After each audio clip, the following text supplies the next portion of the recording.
ढांचे दरियाफ्त किए गए जो रेत और पानी की तहों के नीचे दबे हुए थे।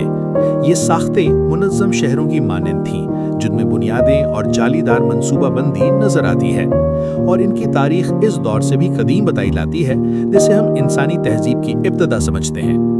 ये दरियाफ्तें एक परेशान कुन सवाल उठाती हैं, क्या कदीम तहजीबें हमारी सोच से कहीं ज्यादा तरक्की याफ्ता थीं? और क्या इनमें से कुछ अजीम कुदरती आफात की नजर होकर तारीख से मिट गईं? आखिरी बर्फानी दौर के इख्तिताम पर तकरीबन 12,000 साल पहले जमीन के मौसम में ड्रामाई तब्दीलियां आईं। अजीम बर्फानी चादरें तेजी से पिघलीं, समंदरों की सतह 100 मीटर से भी ज्यादा बुलंद हो गई, पूरे साहिली इलाके गायब हो गए।